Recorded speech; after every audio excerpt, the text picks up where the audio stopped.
Life of Jesus by Ernest Renan, 1823 to 1892. Audiobook, Chapter 2. The Childhood and Youth of Jesus. His First Impressions. Jesus was born at Nazareth, a small town in Galilee, which before his time was not known to fame. All his life he was called by the name of the Nazarene, and it is only by a somewhat far-fetched and contradictory hypothesis that, in the legends respecting him, he is described as having been born at Bethlehem. We shall see later the motive for this hypothesis and how it was the necessary consequence of the messianic character attributed to Jesus. The precise date of his birth is unknown. It took place in the reign of Augustus, about the Roman year 750, probably some years before the year 1 of the era which all civilized peoples date from the day of his birth. The name of Jesus, which was given him, is Joshua in an altered form. It was a very common name, but afterwards people naturally sought for mystical interpretations and an allusion to his character of Saviour in it. It may be that Jesus, like all mystics, exalted himself in this respect. More than one great vocation in history has been discovered thus by a name given to a child without premeditation. Ardent natures never resign themselves to seeing aught of chance in what concerns them. For them, all has been regulated by God, and they perceive a sign of the supreme will in the most insignificant circumstances. The population of Galilee was very much mixed in race, as indeed the name of the country indicated. In the population of the province, in the time of Jesus, there were many who were not Jews, Phoenicians, Syrians, Arabs, and even Greeks. Conversions to Judaism were by no means rare in mixed countries of this kind. It is therefore impossible to discuss here any question of race, and endeavour to ascertain what blood flowed in the veins of him who has contributed most to efface distinctions of blood amongst mankind. He came from the ranks of the common folk. His father Joseph and his mother Mary were people in humble circumstances, artisans living by their handiwork in the state so common in the East, which is neither ease nor poverty. The extreme simplicity of life in such countries, by dispensing with the need of comfort, renders the privileges of the man of wealth almost useless, and makes everyone voluntarily poor. On the other hand, the total lack of appreciation of art and all that contributes to the beauty of material life gives a bare appearance to the house of one who otherwise wants for nothing. Apart from something sordid and repulsive of today, the town of Nazareth, in the time of Jesus, did not differ greatly perhaps from what it is today. We see the streets where he played when a child, in the stony paths or little lanes which separate the dwellings from each other. No doubt the house of Joseph much resembled those poor domiciles, lighted only by the doorway, serving at once as workshop, kitchen, and bedroom, and having for furniture a mat, some cushions on the ground, 1 or 2 clay pots, and a painted chest. The family, whether it was the issue of one or several marriages, was somewhat large. Jesus had brothers and sisters who seemed to have been younger than he. They all remained obscure, for it appears that the 4 men who were called his brothers, and among whom one at least, James, became of great importance in the early years of the development of Christianity, were his cousins German. Mary, in fact, had a sister, also named Mary, who married a certain Alphaeus or Cleophas. These names appear to designate the same person, and was the mother of several sons who were of considerable importance among the first disciples of Jesus. These cousins German, who adhered to the young master while his own brothers opposed him, took the title of Brothers of the Lord. The real brothers of Jesus, like their mother, became of note only after his death.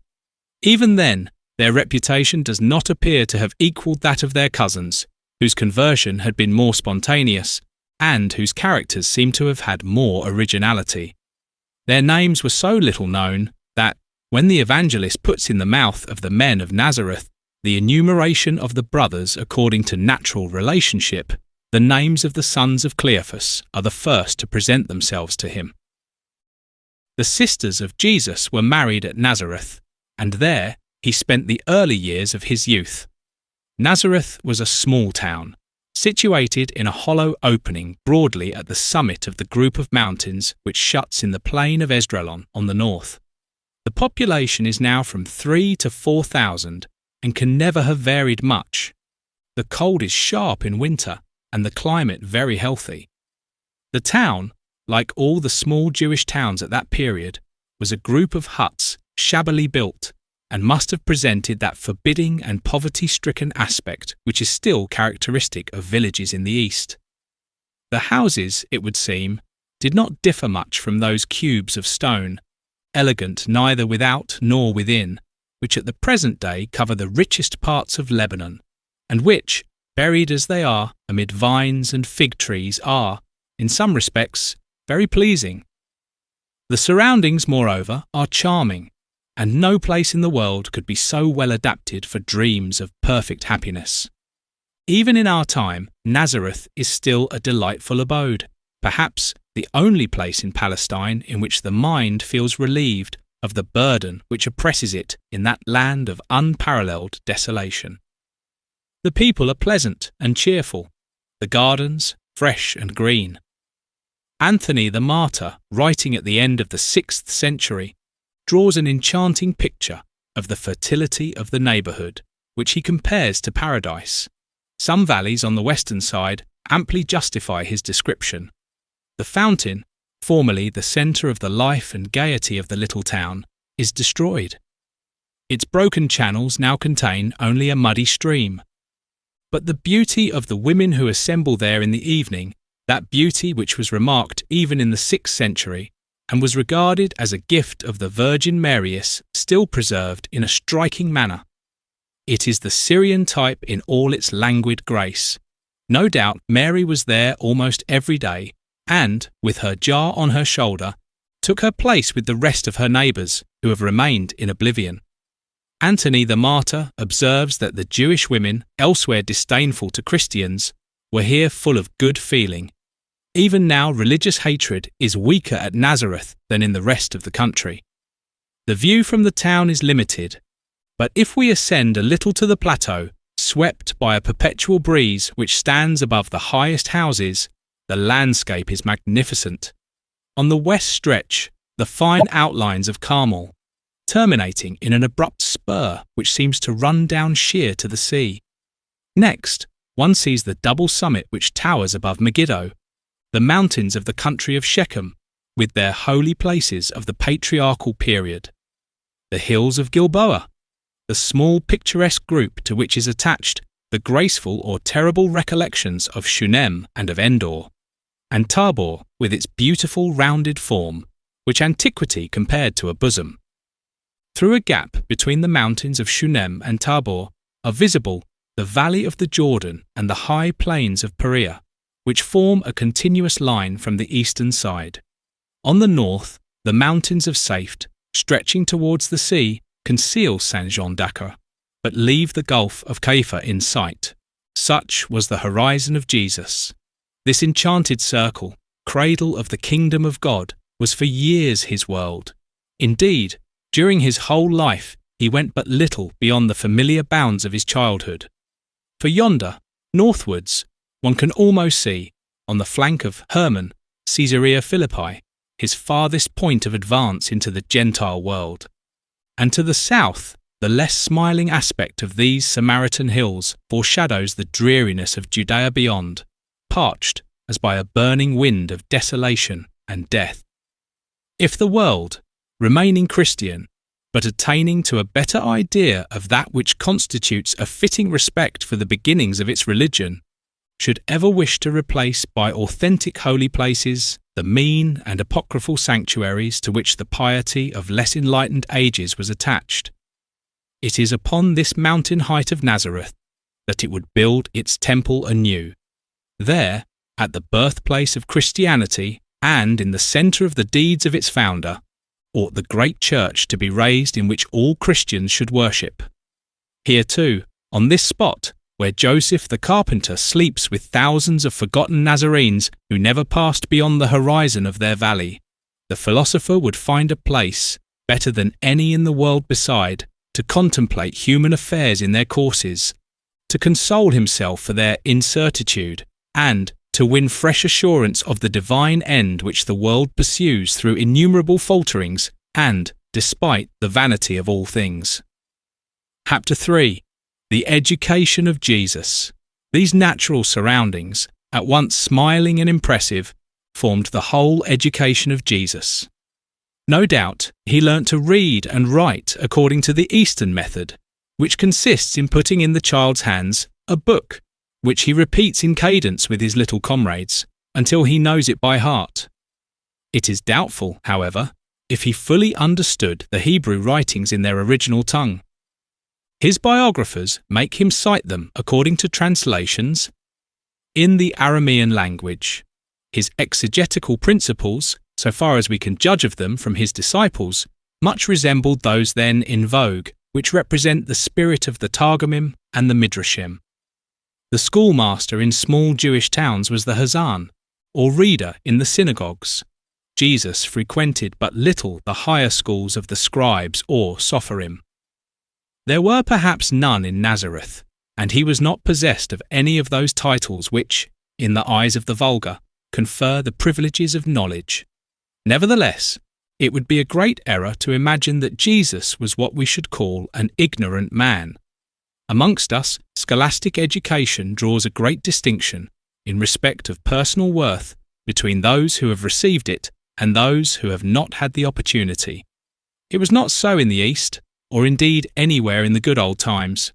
The state of ignorance in which, owing to our isolated and entirely individualistic way of living, those amongst us remain who have not passed through the schools, is unknown in those societies where moral culture, and, above all, the general spirit of the age, are transmitted by the perpetual contact of man with man.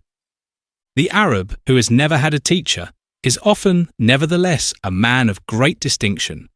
For the tent is a kind of school always open, where, from the intercourse of well-bred men, is produced a great intellectual, even literary movement. Refinement of manners and acuteness of intellect have, in the East, nothing in common with what we call education. It is the men of the schools, on the contrary, who are considered as being pedantic and wanting in manners. In a social state such as this, ignorance, which with us condemns a man to an inferior position, is the condition of great things and of high originality. In all probability, Jesus did not know Greek. The language was spread but little in Judea beyond the classes who took part in the government, and the towns inhabited by pagans like Caesarea. The real mother tongue of Jesus was the Syrian dialect mingled with Hebrew, which was then spoken in Palestine. Still less is it probable that he had any acquaintance with Greek culture. Such culture was prescribed by the doctors of Palestine, who included in the same curse him who rears swine and him who teaches his son Greek science. In any case, it had not penetrated into little towns like Nazareth. It is true that, notwithstanding the anathema of the doctors, some Jews had already embraced Hellenic culture. Apart from the Jewish school of Egypt, in which attempts to amalgamate Hellenism and Judaism had been continued for nearly 200 years, a Jew, Nicholas of Damascus, had become, even at this time, one of the most distinguished, one of the best informed, and one of the most respected men of his age. Josephus was soon to furnish another example of a Jew completely Hellenized. But Nicholas was only a Jew in blood. Josephus declares himself to have been an exception among his contemporaries, and the whole schismatic school of Egypt was so far detached from Jerusalem that we do not find the least allusion to it either in the Talmud or in Jewish tradition. What is certain is that Greek was very little studied at Jerusalem. Greek studies were regarded as dangerous and even servile, and at best considered as a mere womanly accomplishment. The study of the law was alone accounted liberal and worthy a serious man's attention. Questioned as to the time at which it would be right to teach children the wisdom of the Greeks, a learned rabbi answered, "At the time which is neither day nor night, since it is written of the law, thou shalt study it day and night. Neither directly nor indirectly, then, did any element of secular teaching reach Jesus. He was ignorant of all beyond Judaism.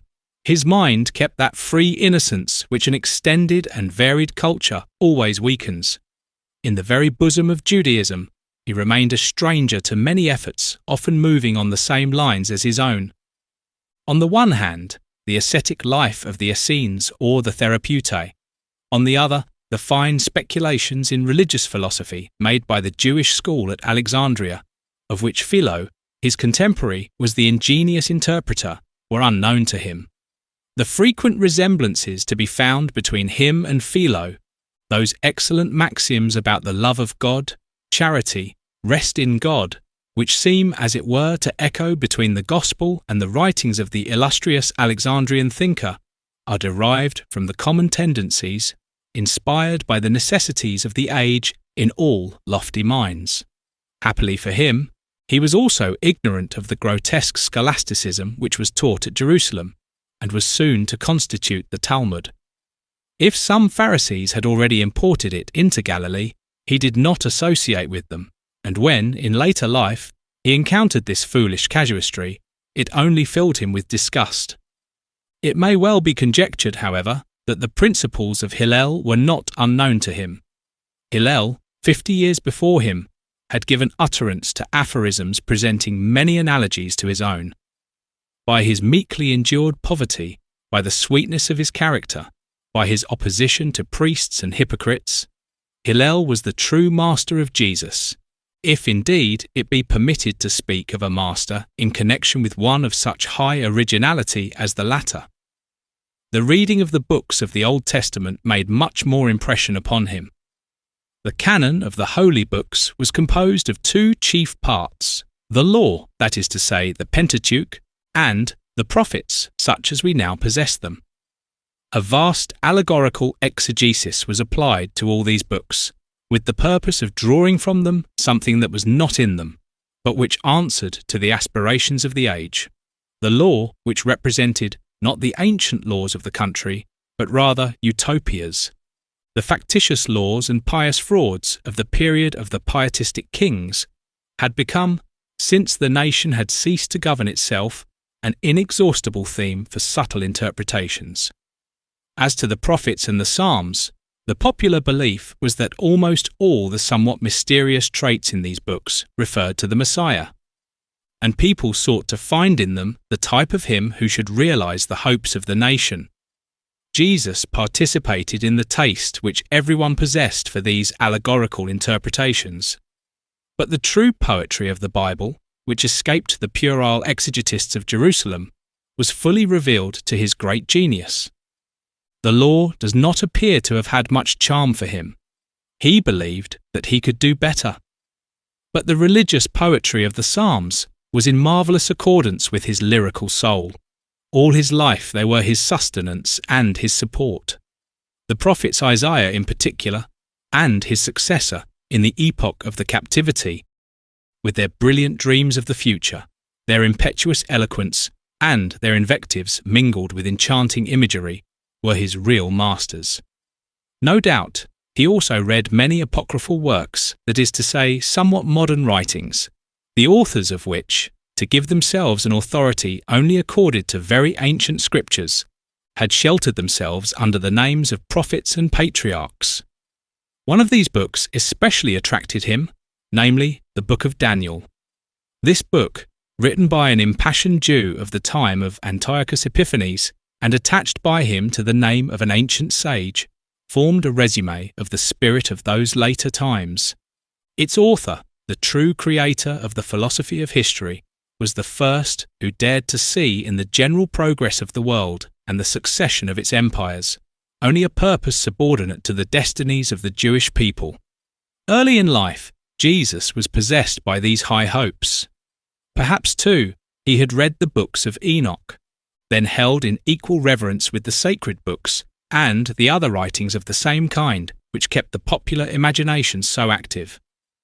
The advent of the Messiah, with his glories and his terrors, the nations crumbling down to ruin on one another, the cataclysm of heaven and earth, In such ideas, his imagination found constant sustenance, and, as these revolutions were proclaimed to be at hand, and a great number of persons endeavoured to prognosticate the time when they should come to pass, the supernatural state of feeling into which such visions transport us appeared to him from the first as being perfectly natural and simple. That he had no knowledge of the general state of the world is evident from every feature of his most authentic discourses. To him, the earth appeared to be still divided into kingdoms warring with one another. He seemed to be ignorant of the Roman peace and the new state of society which was inaugurated in his time. He had no precise idea of the Roman power. The name of Caesar alone reached him. He saw, in course of construction, in Galilee or its environs, Tiberius, Julius, Dioxysaria, Caesarea, stately works of the Herods who sought, by erecting these magnificent buildings, to prove their admiration for Roman civilization and their devotion towards the members of the family of Augustus, whose names, by a caprice of fate, now serve, grotesquely altered, to designate miserable Bedouin hamlets. Probably he also saw Sebaste, the work of Herod the Great, a showy city, the ruins of which would lead one to believe that it had been brought to its site ready-made, like a machine which had only to be put together and set up. This ostentatious piece of architecture which arrived in Judea by shiploads, these hundreds of columns, all of uniform diameter, the ornament of some insipid Rue de Rivoli, these were what he called the kingdoms of the world and all their glory. But this autocratic luxuriousness, this administrative and official art displeased him. What he loved were his Galilean villages, confused masses of huts, of nests and holes cut in the rocks, of wells, of tombs, and of fig trees and of olives. He always clung close to nature. The courts of kings appeared to him as places where people wear fine clothes. The charming impossibilities of which his parables are full, when he brings kings and the mighty ones of the earth into the story, prove that he never conceived of aristocratic society, save as a young villager who sees the world through the prism of his simplicity. Still less had he any knowledge of the new idea, created by Hellenic science and fully confirmed by modern thought, which is the basis of all philosophy, to wit, the exclusion of the supernatural forces, to which the simple belief of early times attributed the government of the universe. Almost a century before him, Lucretius had admirably expressed the immutability of the general system of nature. The negation of miracle, the idea that everything in the world is caused by laws in which the personal intervention of higher beings has no part, was universally admitted in the great schools of all the countries which had accepted Greek science. Perhaps even Babylon and Persia were not strangers to it. Of this progress, Jesus knew nothing. Although born at a time when the principles of positive science had already been proclaimed, he lived entirely in supernatural ideas.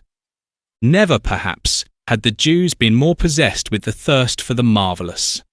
Philo, who dwelt in a great intellectual centre and had received a very thorough education, possessed only a chimerical and valueless knowledge of science.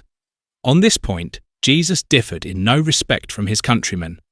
He believed in the devil, whom he figured as a kind of evil genius, and he imagined, like everybody else, that nervous diseases were caused by demons who possessed the patient and agitated him. To him, the marvellous was not the exceptional, but the normal state of things. The idea of the impossibilities of the supernatural is coincident with the beginnings of the experimental science of nature. The man who is destitute of any notion of physical laws, who believes that by praying he can change the clouds in their courses, stay disease and even death, finds nothing extraordinary in miracle, since to him the whole course of things is the result of the free will of the deity. This intellectual state was that of Jesus during all his life, but in his great soul such a belief produced effects altogether opposed to those produced on men of vulgar mind. In the latter, belief in the special intervention of God caused a foolish credulity and the deceptions of charlatans. In his case, it led to a profound conception of the close relations man with God, and to an exaggerated belief in the power of man, beautiful delusions, which were the secret of his strength.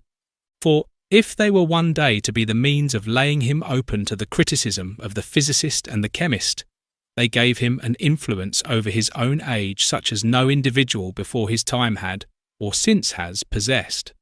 His distinctive character showed itself while he was still very young.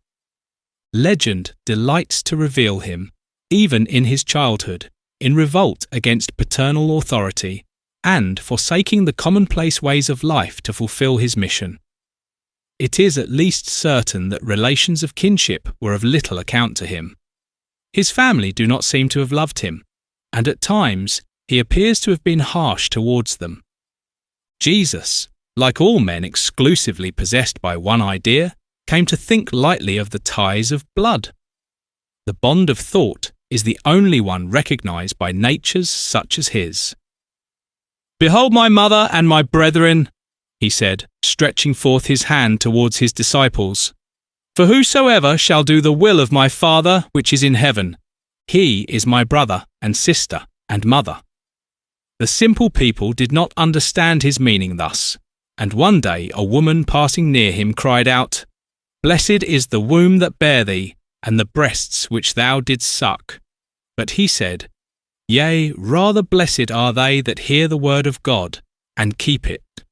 Soon, in his bold revolt against nature, he was to go still further, and we shall see him trampling underfoot all that is human ties of blood, love, and country, keeping soul and heart only for the idea which presented itself to him as the absolute form of righteousness and truth.